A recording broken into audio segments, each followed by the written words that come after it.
Hari.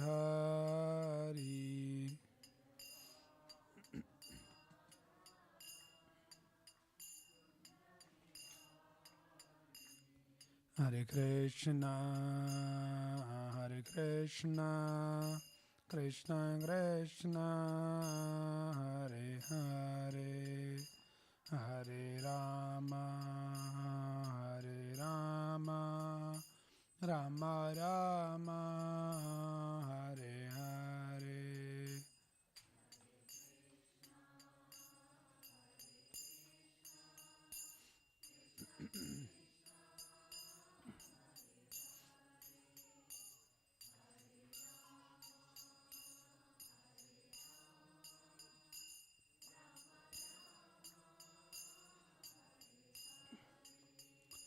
Hare Krishna, Hare Krishna, Krishna Krishna, Hare Hare, Hare Rama, Hare Rama, Rama Rama, Hare Hare, Hare Krishna.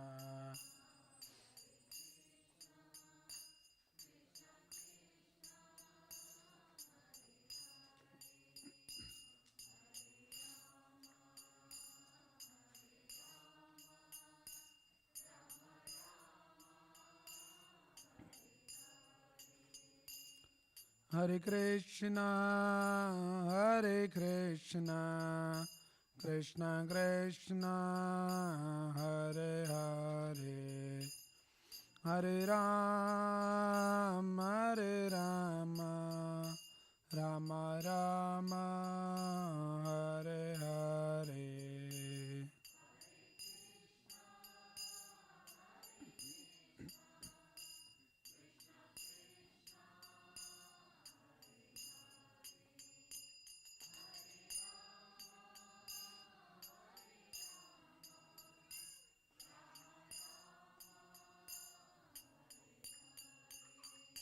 Hare Krishna, Hare Krishna, Krishna Krishna, Hare Hare, Hare Rama, Hare Rama, Rama Rama, Hare Hare, Hare Krishna.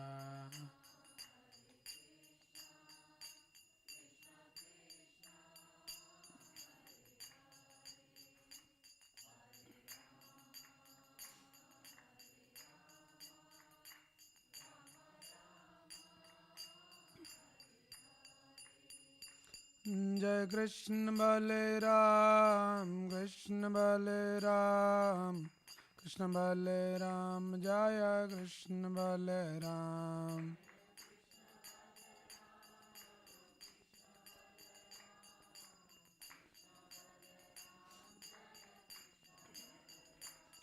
Jai Jaya Prabhupada, Prabhupada, Prabhupada, Jaya Jaya Prabhupada.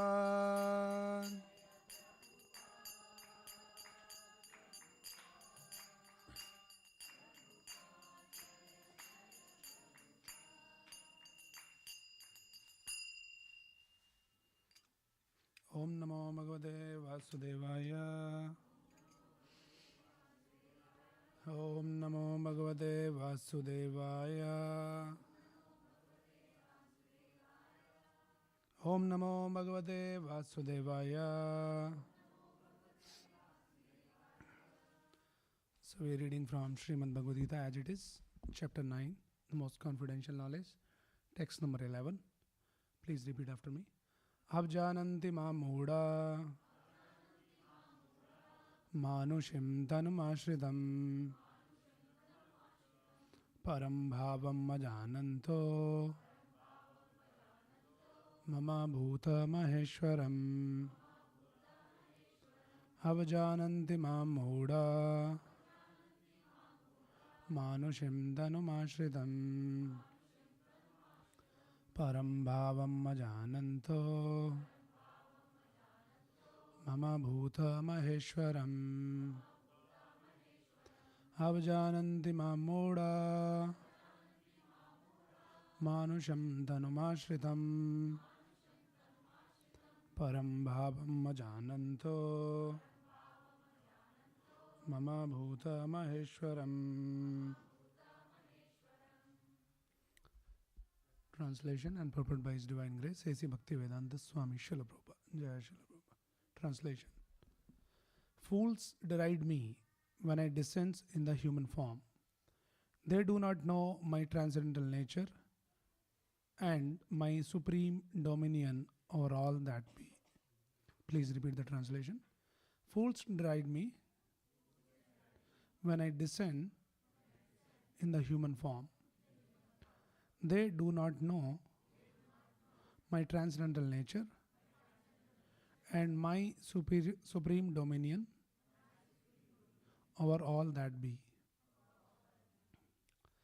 So it's a long purport, so we'll cover the important points in our discussion. So we'll start with the prayer. So Magyānandamirāndasya Jnānanjana Shalakaya Chakshurunmilitam Yena Tasmai Shri Guruve Namaha. Namo Vishnupadaya Krishna Prasthaya Bhutale Srimate Bhaktivedanta Swaminiti Namine. Namaste Saraswate Deve Gauravani Bracharine Nirvisesha Shunyavadi Pashad Deshadarine. Jai Shri Krishna Chaitanya Prabhu Nityananda Shri Advaita Gadadhara Shri Vasadi Gaura Bhakta Vrinda.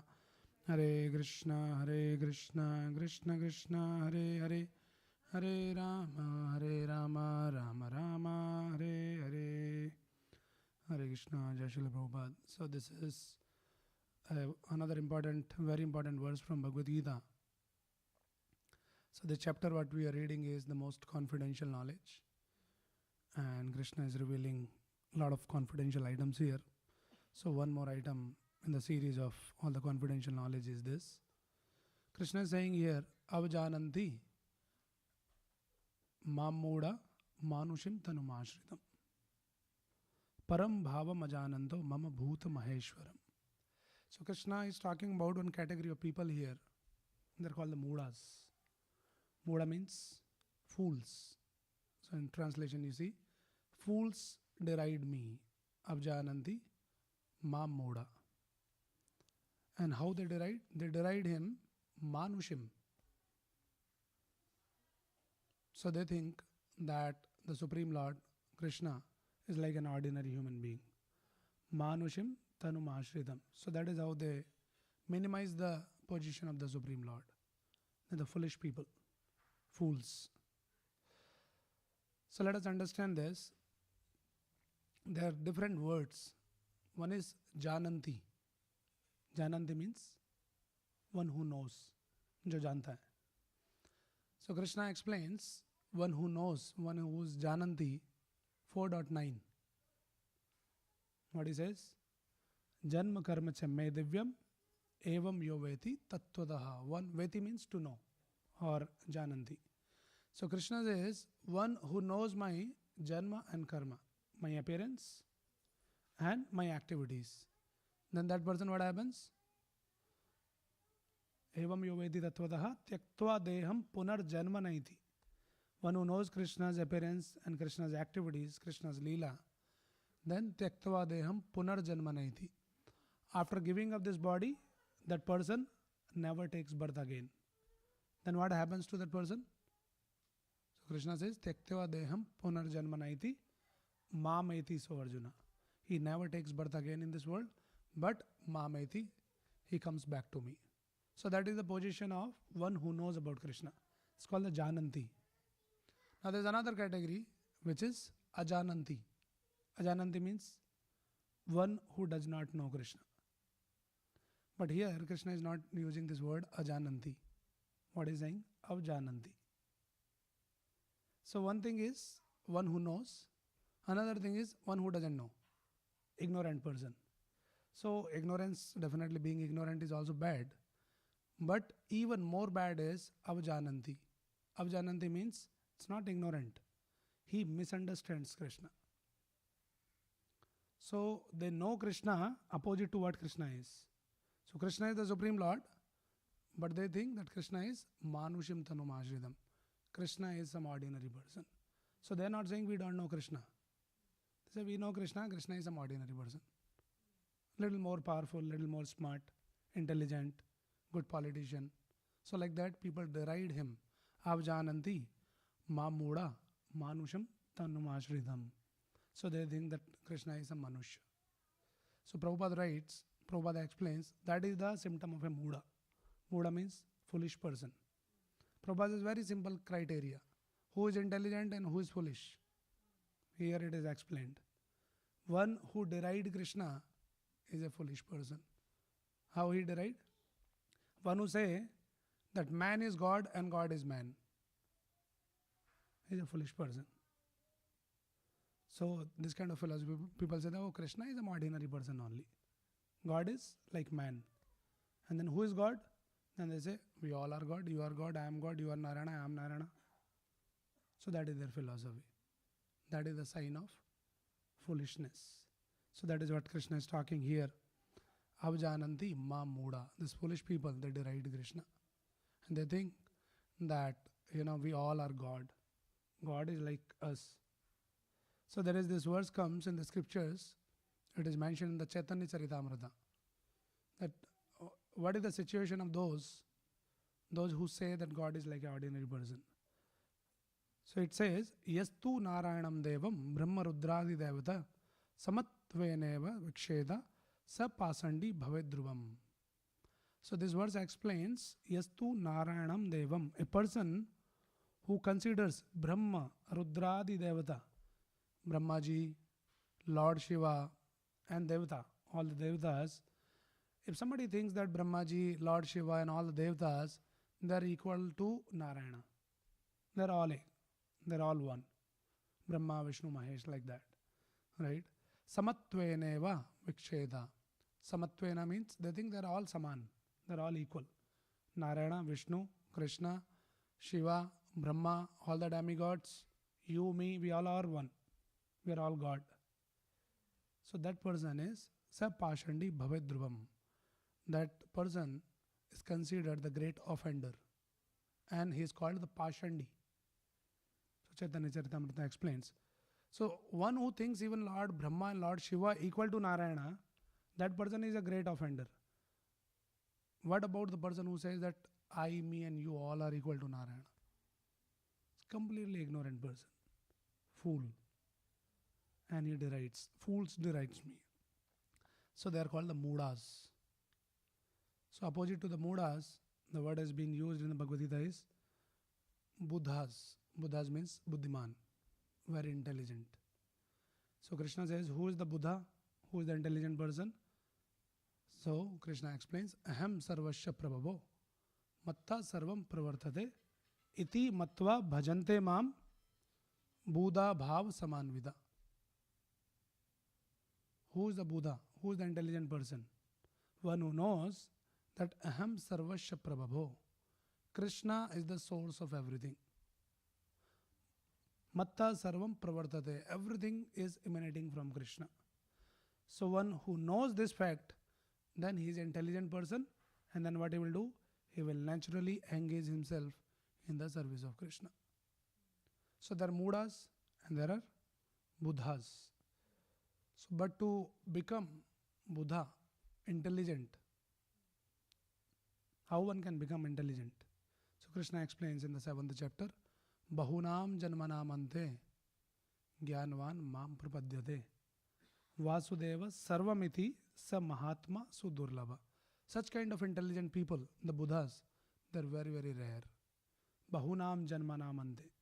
After many, many lifetimes, then they practice the process of knowledge. Then after many lifetimes of practicing this, Jnanvan Mam Prapadyate, they become the Jnanis. They get the knowledge. What is that knowledge? Vasudevam Sarvamiti. That Krishna is the source of everything. Everything is emanating from Krishna. It's not easy to understand this fact. It takes Bahunam Janmanam Ante. And then once who comes to this level of understanding that Vasudevam Sarvamiti, then what happens? Mam Prapadyate. He surrenders to Krishna. Yeah. So here Krishna is explaining that these moodas avajananti ma mooda manusham tanumashritam. So because of their foolishness, they misunderstand Krishna, and because of that misunderstanding, they commit the offense to Krishna. And that offense will lead to the suffering. So this misunderstanding will cause the suffering. So one should not remain Muda. One should become Buddha. So what is this foolishness? They deride Krishna as Manushim Tanum Ashridam. That Krishna is like the ordinary human being. Right? But Prabhupada is writing here, Prabhupada is quoting many verses. The famous verse from the Brahma Samhita. Prabhupada is saying, Ishwaraha Parama Krishna Satchidananda Vigraha Anadiradir Govinda Sarva Karan Karanam. That Krishna's position has been explained. It's not just one place, many places. But Brahmaji explains the very first verse of Brahma Samhita that Krishna is Param Ishwara. Prabhupada explained there are many Ishwaras in this world. Ishwar means the controller. So actually we all are controllers. Little bit, we are all tiny controllers. Maybe we control one person, few people. If you're the team lead, you probably try to control your team. So we are all tiny controllers. But every controller in this material world has a superior controller. But Krishna is not that kind of a controller. He is Parameshwar. Ishwaraha Parama Krishna. He is the supreme controller, means one who controls everyone, but nobody can control him. So that is the position of Krishna that has been explained in the scriptures. And also in the Bhagavatam it is explained, the very first verse of Srimad Bhagavatam. Janmadi Yasya Yathavan Vayad Itarachardesho Bignas Swarat. Krishna is Janmadi. He is the source of Janma Adi. Adi means etc. Janma means the creation. From where the creation comes? It is coming from Krishna. Janma Adi. Srishti, Sthiti, Pralaya. So creation, maintenance and annihilation. Who is the source? Bhagavatam explains Krishna is the source. And he is Swarat. He is transcendental autocrat. Means he does not fall under any law of this material world. Like all of us.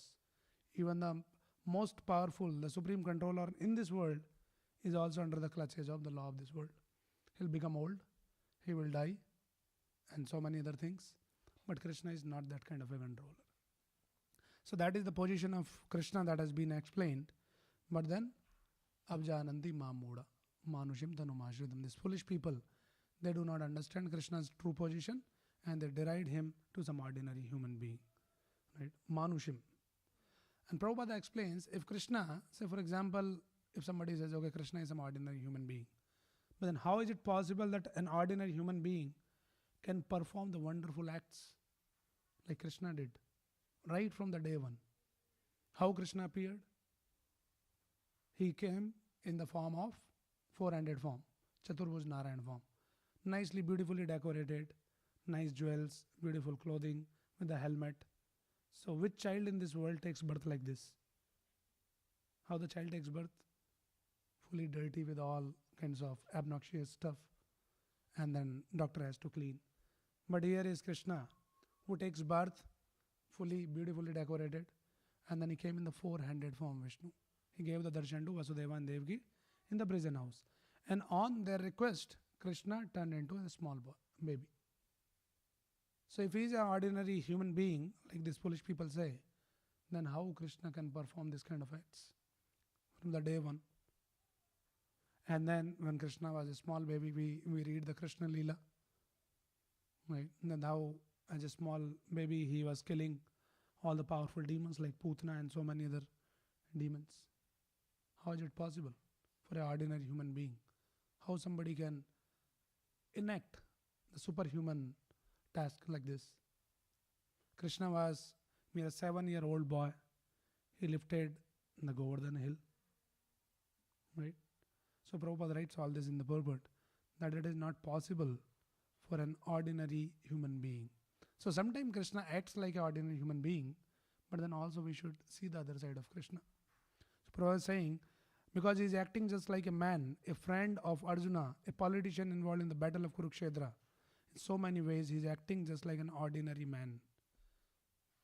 So then people get confused, they get bewildered, think Krishna is some ordinary person. But Krishna is not ordinary. Krishna is Sachidanand. So these all great scholars, they might be very intellectuals, but then if they don't understand the position of Krishna, then despite all their material intelligence, they fall in the category of fools. They're mudas. Right? Why they're mudas? Because param bhavam ajananto. They do not understand Krishna's param bhavam. What is this param bhavam? Superior nature, transcendental nature of Krishna. What is that? Right? So let us understand this transcendental nature of Krishna. What is this nature? So Krishna, when he takes birth, when he comes here, appearance. So though Krishna's form is transcendental, Krishna's personality is transcendental, but he looks like an ordinary small child in the lap of Mother Yashoda. So it's very difficult to understand that how the child can be God. Right? But then the same child, when Yashoda Mai asked him to open the mouth, the same small child shows the universe in the mouth. That is Parambhava. So though he is acting like an ordinary boy, the child, but that boy shows the universe in the mouth. Who can do this? The ordinary human being cannot do that. Krishna can do that because Parambhavam Ajanando. So that is what has been explained here. That is, appearance is the manifestation of internal energy. So Krishna covers his transcendental nature at times by the Yoga Maya Shakti. And there is a reason for that. So there are five kinds of knowledge has been explained in the scriptures. It's called the Jada Vidya. Number one, Jada Vidya. Jada Vidya is the knowledge of this world. It's called Jada Vidya. Or Acharya says, Jada Vidya Mayar Bhaivav Jeevera Banai Gada. So people are like very smart, very intelligent, big scholars, lot of knowledge, all this worldly knowledge. But that knowledge is only causing them the bondage. They're working hard like an ass. So this Jada Vidya is important. It is important just for your maintenance in this world. Nothing else it can give you. But now, beyond this Jada Vidya is called the Atmagyan, which Krishna explains in the second chapter. That you are not the body, you are something beyond the body, you are the soul. So that is next level of knowledge. Most of the people in this world, they don't even know that. This is called the Atmagyan. So Jada Vidya, second level is Atmagyan. So somebody who understands that I am not the body, I am the soul. Then further, what next? Then this is called the Brahmagyan. That you are not only just Atma, but this Atma is actually the Brahman. It's a part of the Supreme Brahman. So that is next level of knowledge. Right. So sometimes this knowledge is misunderstood by the Mayavadis that we are all Brahman, the Lord is also, the Bhagwan is also Brahman, so we are all one. But that is not the right understanding. But Brahman means that we are all eternal. And they call it like Aham Brahmasmi. So this is next level of knowledge. So Jadavidya, Atmagyan, next level is Brahmagyan. But then beyond the Brahmagyan is called Ishvara Aishwarya Gyan. Means you know about the Lord, but you understand Lord is a person, but Lord is very powerful person. Aishwarya. So you see the Aishwarya of the Lord. Right, Lord's power, Lord's greatness. He can do so many things. He can control the whole world. He can control everyone. He is all powerful. This is called Aishwarya Gyan. But then there's something beyond the Aishwarya Gyan also, and that is the highest knowledge, for which Krishna comes to experience and to make the devotees also to experience that knowledge. And that is called the Madhurya Gyan, the sweetness of the Lord. So the Supreme Lord has the two aspects. One is the greatness, another is the sweetness. So God's greatness has been accepted in all traditions, not only just in Sanatana Dharma, but if you talk about the other traditions, like Christianity, Islam, and they also accept that God is powerful and all of that. But then there is no fun in that understanding. There is only kind of awe and reverence. So everybody just salute, they will bow down to the Lord, and they'll say, oh, God is powerful, we have to bow down, otherwise God can do something. So there is no fun for the devotees and there is no fun for the Lord also in that greatness. But it is important to understand Lord's greatness, otherwise we'll misunderstand the God. Right? So like we all know that it has been like in 1930s, this movie that Superman or something came, right? So the Superman is like, it's a character, imaginative character. And then they say, oh, Superman is like very powerful. He's Superman. He can do whatever. He's very powerful. He can help the needy people. He can just fly in the sky and all of that. So he became like a very famous figure, Superman, like beyond our conception, like somebody is so powerful. And then it became a very popular figure in those days. And then gradually for few years, and in every next episode, they are just increasing the power of the Superman. The Superman in every next episode is becoming more powerful, more powerful.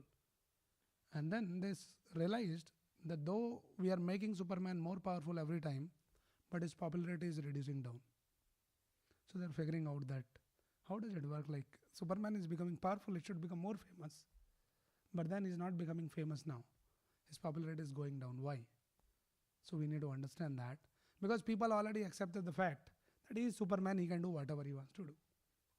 People accepted he is Superman. So he can stop the car with one hand, the car is coming the speed. He is Superman. So there's nothing adventurous about that. You accepted he is a Superman.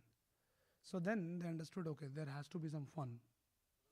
So then they created another, figure, what that one called, some kryptonite something, which is like anti-Superman. So he's like the enemy to the Superman now. So he is also equally powerful. So Superman will do something and he will also equally can show the power. Then there will be fight. So then little adventure is being created. So just the concept of powerful itself is not very fascinating. It can make you to bow down to the Lord. But then there's something beyond the Aishwarya Gyan, and that is called the Madhurya Gyan. Madhurya Gyan means that Supreme Lord who's all powerful.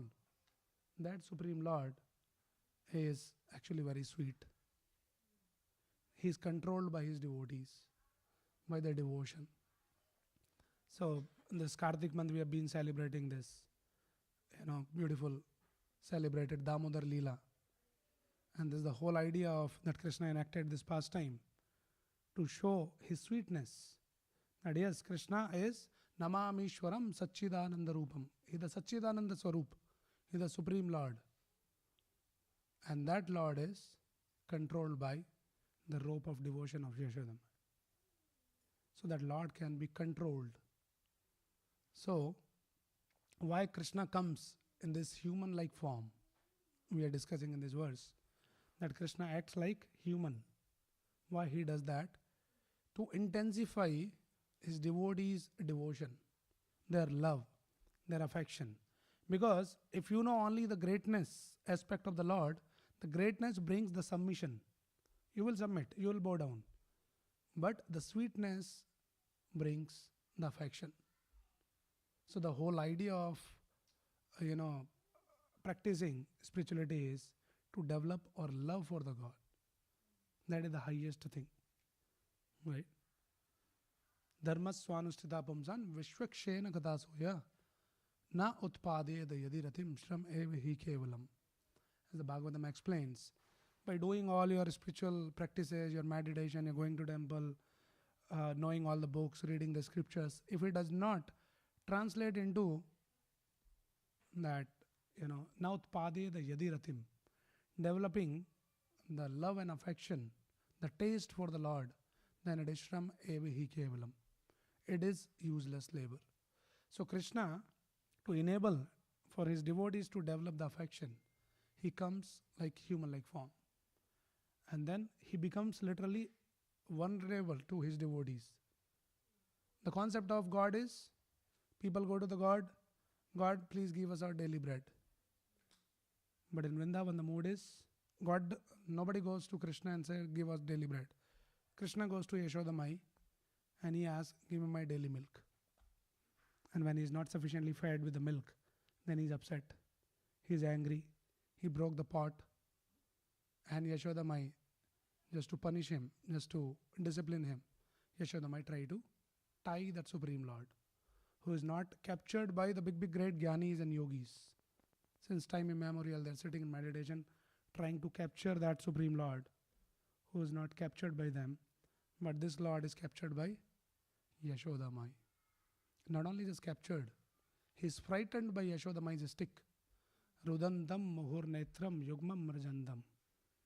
Karam bhoja yugmena sa atank netram. So Krishna is crying. He is not just caught, but he was scared because Yashoda Mai was holding the stick in the hand. And he is literally crying and is rubbing his eyes.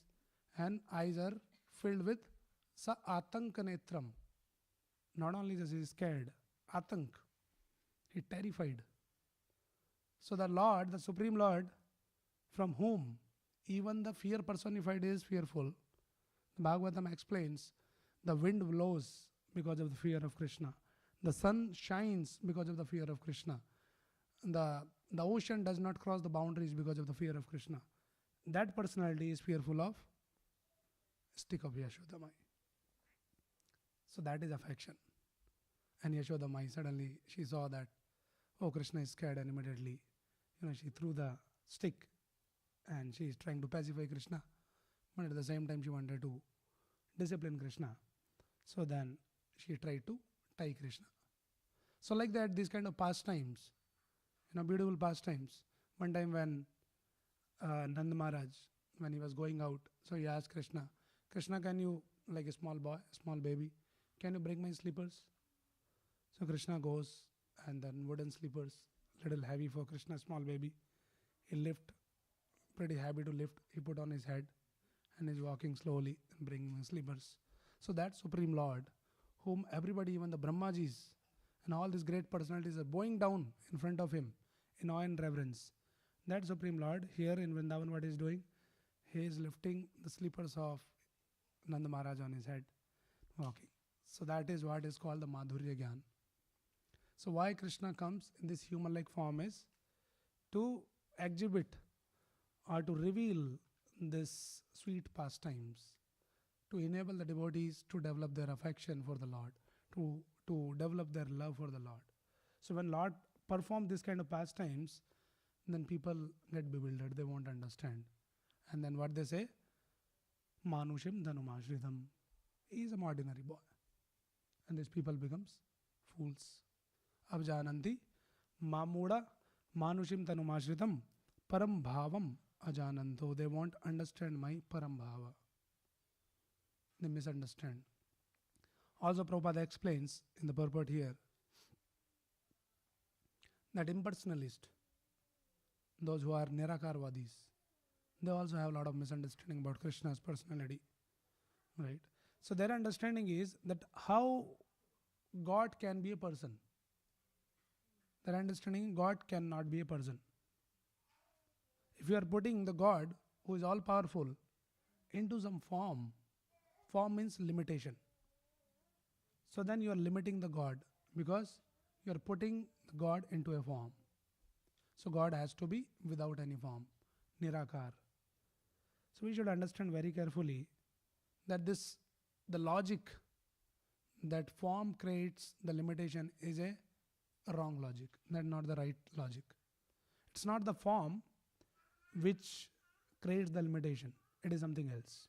For example, if we talk about, say, this temple hall here, whatever, some 10,000 square feet. So it is in a form, say rectangular form is there. So now somebody can give the argument, oh, this temple hall is limited to 10,000 square feet because it is put into the rectangular form. So if you demolish the form, then this will become unlimited. Is it true? How it will become unlimited? If this form goes away, say there's no hall here, still it remains 10,000 square feet only. So it is not the form which caused the limitations. Actually, it is the matter which caused the limitations. So people won't understand that. So why we are limited? It's not we are limited because of the form. We are limited because we are in the material form. Our form is made out of the matter, earth, water, fire, air, ether. So matter has the limitation, not the form. So Krishna's form is not made out of matter. Krishna's form is transcendental form, Satchidananda Swarup. So this impersonalist argument is that, oh, you should not make God into some form, so that is also misunderstanding. Abjananti Mamuda. They also won't understand the Lord. They won't accept the Lord Sachidananda Roop. Say, no, Lord cannot. Krishna is not Bhagwan. Actually, originally Bhagwan is impersonal, but he takes the form of Krishna. That is their argument. But that is not the right understanding. So we can refute. Prabhupada refutes by many examples and logics all this Mayavada conception. So Krishna is Sachidananda, Param Bhavam Ajanando. Right? Also, there is another thing that Prabhupada quotes in the purport. Some of them infected by Mayavada conception and quotes this verse. There is one verse from the Bhagavatam. So this verse says like this. Hem sarveshu bhuteshu bhutatma avastita sada. So there is a verse like that. So the meaning of this verse is Ahem sarveshu bhuteshu. I am in sitting in everyone's heart. The Lord is saying like that. So this Mayavadi says that why you are limiting God to just one person like Krishna. God is expanded himself into sarva bhuteshu. God means we all are God actually. And they will quote this verse. Right? The Prabhupada explains that we should read the commentary of the Vaishnava Acharyas, not Mayavadi people. So Vishwanath Chakravarti Thakur gives the commentary on that. So what Krishna is saying, Aham Sarveshu Bhuteshu, means I am sitting in everyone's heart. So means every individual being is actually the temple of the Lord. So one should respect everyone. That is the meaning of that. That we should see other living entities as Lord is sitting in their heart. And that is what Krishna explains in the 5th chapter. Vidya vinaya sampanne brahmane gavi astini shuni cheva sopakecha pandita samadarshina. Who is a pandit? Who is a really scholarly, intelligent person? Who is samadarshina? Who sees everyone equally. Everyone equally means what? That is also one should not misunderstand. We all are equal. That somebody is the president of the country, somebody is the ordinary person. We are all equals. We are equal on the spiritual platform. We are all part and parcel of Krishna. Either is somebody great, some Brahmana or some Shudra or some animal, some dog in the street. One should respect everyone seeing that Krishna is sitting in their heart. So how we should respect? So maybe a Brahmana or saintly person, I can go and bow down, touch his feet to respect. So if you are saying that respect everyone equally, then a dog in the street, I should go and touch the feet of the dog also. That is what the equal respect means. How do we do that? So it means we should give the due respect to everyone. So everybody has the due respect. So to respect the dog, don't kick him, give him some small piece of bread or something. That is the respect for the dog. But when some big personality comes and then you bow down, you respect them and so like that. So Krishna is saying here, Prabhupada is quoting that I am sitting in everyone's heart, and that impersonally they say that why you are limiting Krishna, the Bhagwan, into this one form of Krishna. Bhagwan means we all are Bhagwan. That is also misunderstanding. Abjananti Mamuda.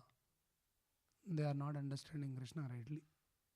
So what Krishna is saying is that one should respect. So there are three kind of people, and especially that it is quoted in the Bhagavatam in the 11th canto. Three kinds of devotees. So what are the three kinds of devotees? Uttamadhikari, Madhyamadhikari and Kanishtadhikari. So Uttamadhikari means Sarva Bhuteshu Yapashed Bhagavad Bhavam Atmanaha Bhutani Bhagavati Atmani Esha Bhagavatottamaha. So is the Uttamadhikari. Says Sarva Bhuteshu Yapashed Bhagavad Bhavam Atmanaha. One who sees within everyone the soul which is part and parcel of Krishna, and then he respects everyone. That is called the Uttamadhikari. Madhyamadhikari is Prema Maitri Karpa Paksha Sa Madhyama. So Madhyamadhikari means he knows how to deal with the different people. Ishwara Tad Adhineshu Valisheshu Dusassujaha. So different kind of people he deals differently. So somebody who is a devotee, lot of love and affection for the Lord. To that person he deals with prem, lot of love and respect. Then in the devotee community also you will see somebody is senior, to them you should show the love and respect. And then those who are equals to you, then with them maitri, You should be friendly to them. You can share your heart with them, discuss with them your realizations and all that. And then those who are junior, those who are subordinate to you, then prema, maitri, kripa. Kripa means be compassionate to them, try to help them. Sometimes you'll see some junior devotee who is relatively neophyte and he does some mistake. So don't boss over on him. Hey, you don't know this also, this is such a simple thing. Show the compassion. So prem, maitri, kripa. So Madhyamadhikari knows that how to deal with different people. To seniors, he will always show the respect and love. To the equals, he'll always be friendly. To the juniors, he'll always be compassionate and kind. And then those who are envious, they talk all kinds of envious things. Then upeksha. To those people, he will just ignore them. He doesn't unnecessarily get into argument on this. Avoid. Don't waste the time with those people. So that is the Madhyamadhikari. And then there is a Kanishtadhikari. Kanishtadhikari's qualification is given here is Archayam eva hare pujamya shraddhyante na tad bhakteshu chanyesu sa bhakta prakrita smrataha. What is the symptom of the Kanishtadhikari? Kanishtadhikari means very neophyte devotee. So what he does when he goes to the temple, very nicely he will worship the deities, show a lot of respects and everything he will do very nicely in front of the deities. But when it comes to the devotees among, then he will ignore them. He will not talk to them nicely. So that is the sign of he will not respect them. The sign of very neophyte person. So when Krishna Prabhupada is quoting this verse from the Bhagavatam, that Ham Sarveshu Bhuteshu Bhutatma Avasthidaha, that I am sitting in everyone's heart. So one should always know this and then one should respect everyone. Don't ignore the devotees. So that is the meaning here. So like that Prabhupada is quoting many things, that how this avjananti mamuda, that these foolish people, they misunderstand Krishna, they deride Krishna. So this impersonalist, the Mayavadis, they deride Krishna, right? So all of that. So one should understand param bhavam ajananto. These foolish people, they do not understand. So how we can understand Krishna's param bhavam? It's very important. So what is the way? Can we understand Krishna? Nobody can understand Krishna. Krishna is beyond our conception. But then how we understand Krishna? So we understand Krishna by taking the shelter of a bona fide spiritual master who knows Krishna. He can tell us about Krishna. So that is the way. So we don't understand Krishna by your mental speculation, by your logic, reasoning. People have the habit of this speculation. I saw something in my dream. I imagined like this. There's no value to all those dreams.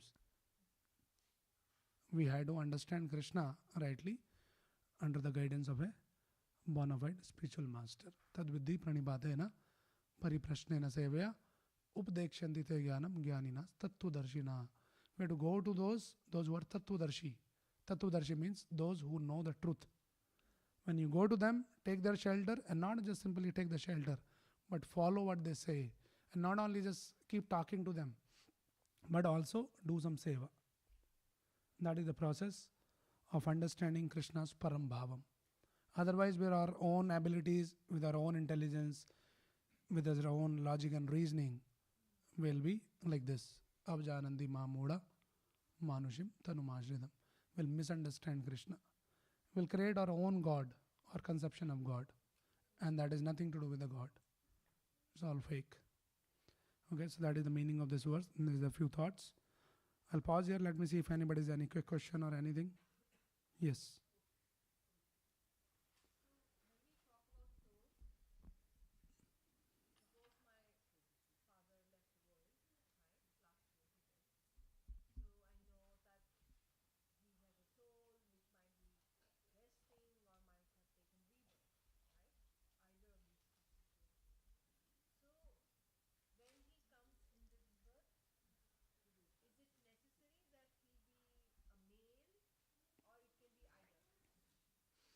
Yeah.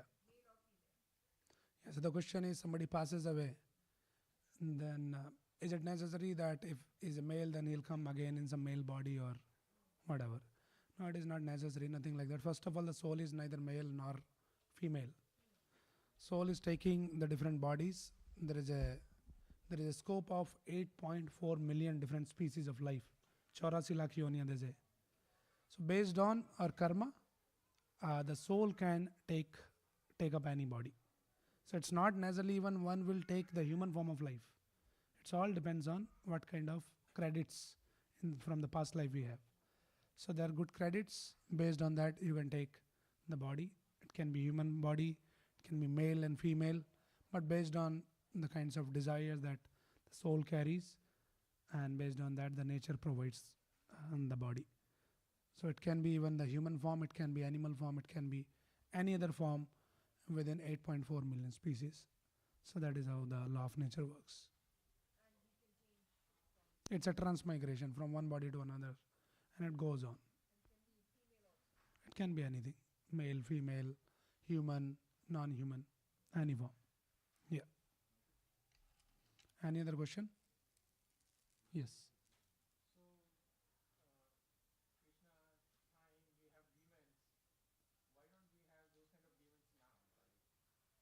Yeah, that is a good question. So in the Krishna's time, there are a lot of demons. Why we don't have the demons? Krishna time actually there were few demons. Nowadays there are so many demons are just wrong. The only thing is, our idea of demon, we should understand that who is a demon. Because what we see in like some series in TV series, demon means some big horns, big teeth, and he's laughing, ha, who. We think that is a demon. But we should understand who is a demon. So you should read the 16th chapter of Bhagavad Gita, divine and demonic qualities. Krishna very elaborately explains that who is a demon and who is divine. So demons doesn't mean that demon is a different species. Demon is among us only that demon. In us only there is a demon sitting, there is a divinity also sitting. And everything is there. They say that in the Satyuga, the demons and devotees, they stayed in two different planets. Right? Like Hiranyakashipu was in upper planet, and then a lot of devotees were there. And then after that, the Treta Yuga came. So in that time, the demons and devotees were in two different countries. In India, Lord Ramchandra and all the Ayodhyavasis, and the Ravan was in another country, Sri Lanka. And then in Dwapar Yuga, so the demons and the devotees were in the same family. We know the Yadu families, Kauravas and Pandavas. And in Kali Yuga, the demons and devotees sitting in the same person. So demons are already there inside us. The only thing is, we have to recognize the demon. Who is the demon? So we don't know that one demon is sitting inside only. So for that we have to get educated. So when we read Bhagavad Gita, we understand that what are the demonic qualities. And then you will see that everywhere demons only in Kali Yuga. Unfortunately. But the good thing is, the process is given that this demon can be transformed into devotee just by taking the shelter of the Lord. And how to take the shelter of the Lord? By taking the shelter of Lord's holy name. Kali Kale Nama Rupe Krishna Vada. And the Krishna had descended in the form of the holy name. So when we take the shelter of the holy name, when we chant this mantra, then all the demonic qualities will vanish from the heart. Shanvada Swakatha Krishna Punya Shravana Kirtana Hridantastoi Badrani Vidunoti Suhrit Sadam. So just by hearing about Krishna, Krishna's holy name, Krishna's pastimes, Krishna's teachings, all kinds of abhadras, all kinds of demonic qualities will disappear from the heart. So that is the process. Okay. So let us take the shelter of the holy name by chanting this Mahamantra now. Be chanting one round together. And many of you already know that this is a very auspicious Kartik month. Said in the Kartik month,